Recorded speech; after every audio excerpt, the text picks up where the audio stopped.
So Noam Chomsky brilliantly explained American politics on Democracy Now! He basically lays out everything that's going on in just the most genius way possible in under 10 minutes. Check it out, and then we'll discuss. Explain President Trump to us and assess the massive response to him. Well, Trump is, I think there are a number of illusions about Trump. If you take a look at the Trump phenomenon, it's not very surprising. Think back for the last 10 or 15 years over Republican Party primaries, and remember what happened during the primaries.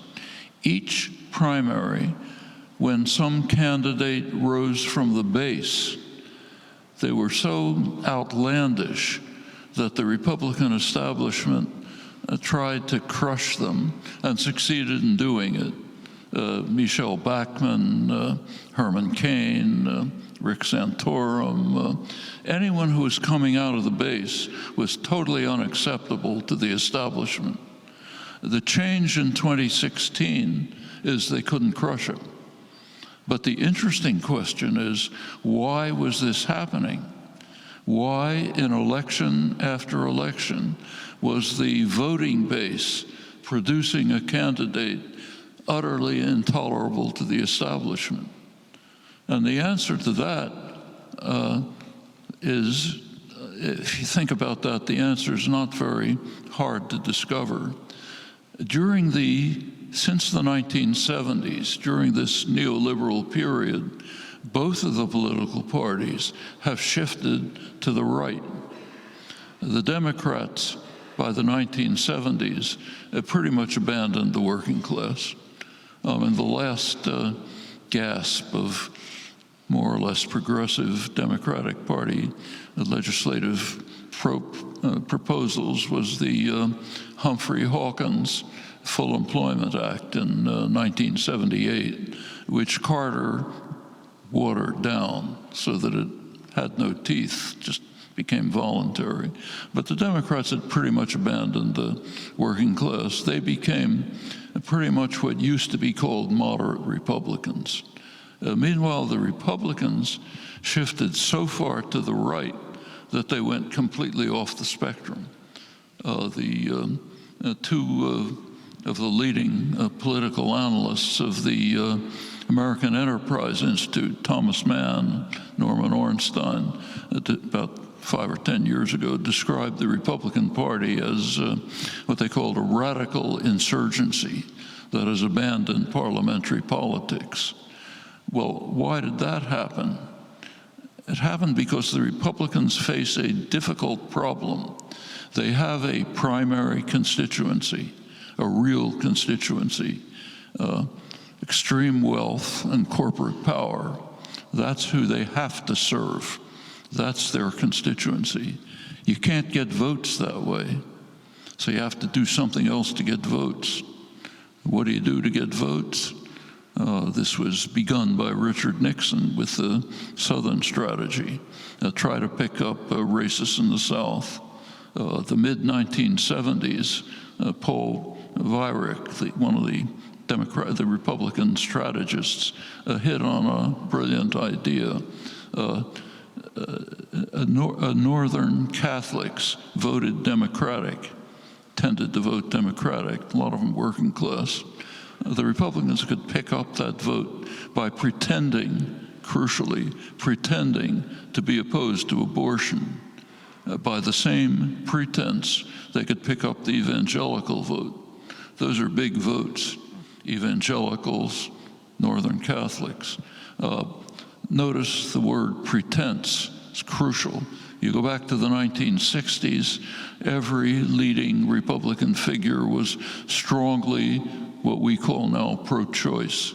The Republican Party position was, that's Ronald Reagan, George H.W. Bush, all the leadership. Their position was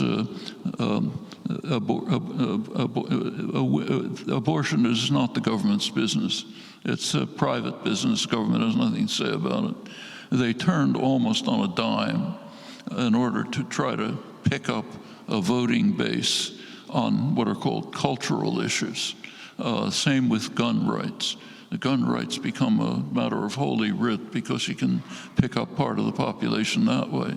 In fact, what they've done is put together a coalition of voters based on issues that are basically tolerable to the establishment, but they don't like it.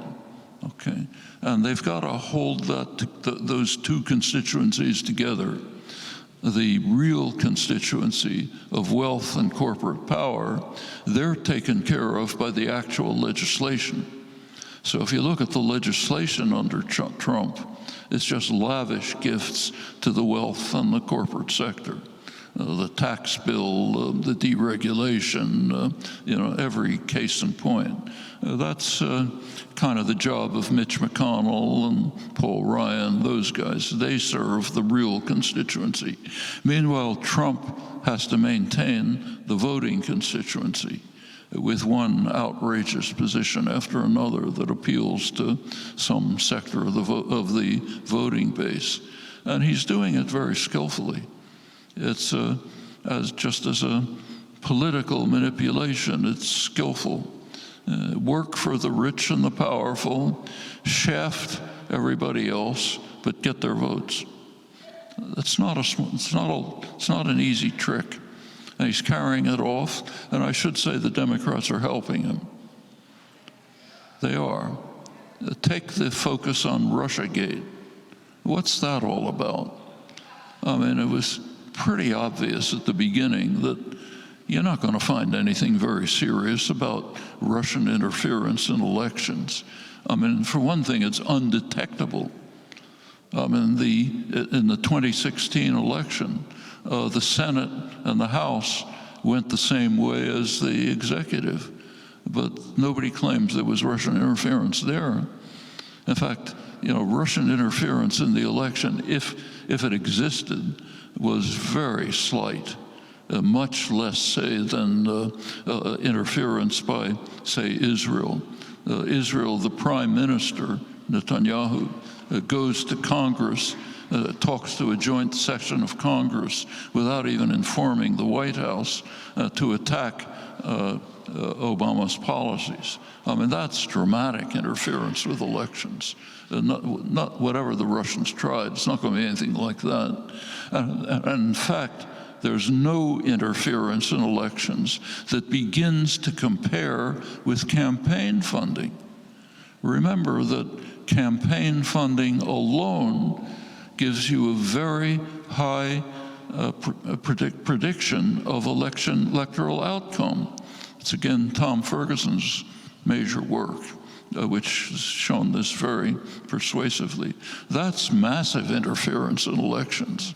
Anything the Russians might have done is going to be, peanuts and compared. As far as Trump collusion with the Russians, that was never going to amount to anything more than minor corruption. Maybe building a Trump hotel in Red Square or something like that, but nothing of any significance. The Democrats invested everything in this issue. Well, turned out there was nothing much there. They gave Trump a huge gift. In fact, they may have handed him the next election.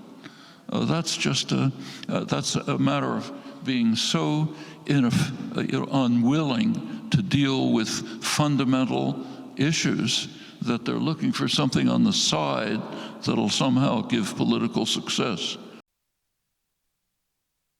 God damn. That was 8 minutes and 56 seconds of pure brilliance. He nailed it. He nailed it in every way. So he's saying, here's the dynamic at play here. The Republicans are in a very bad position of having to serve their real constituency, which is the mega wealthy and corporations, while at the same time getting enough votes from the public. So you can't just go out there and say what you're all about, which is tax cuts for the rich and deregulation and things of that nature and endless wars, which helps the military-industrial complex. So what do you have to do? You got to go out there and get a ragtag group of voters together.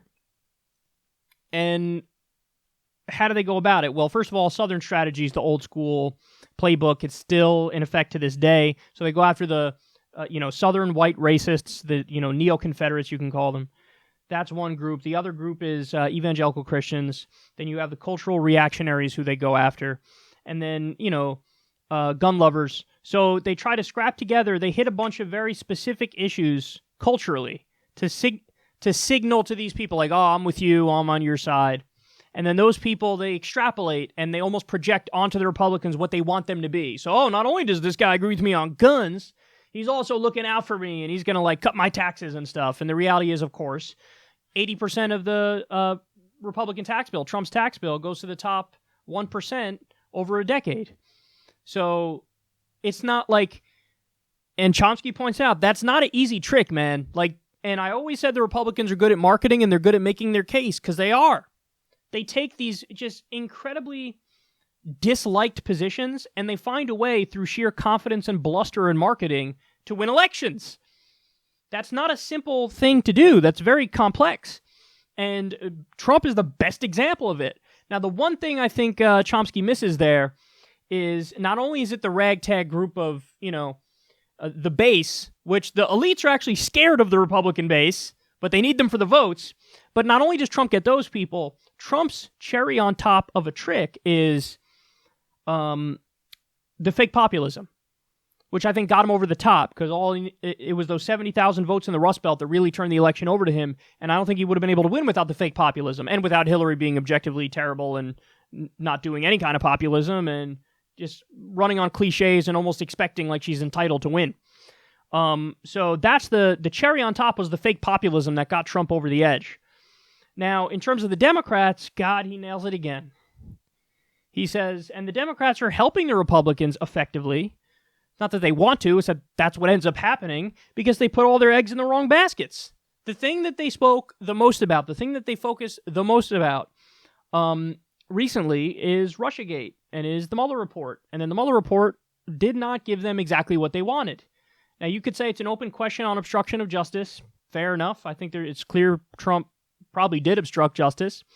But what the other thing that's clear is Mueller says no evidence of collusion. Not there.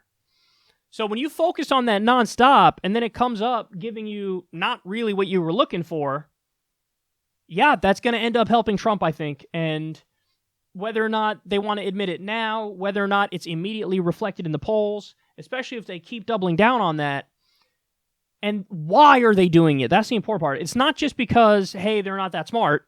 That's not the only reason why the Democrats are fucking this up massively. But it's because they fundamentally cannot focus on the issues that they need to focus on to win elections.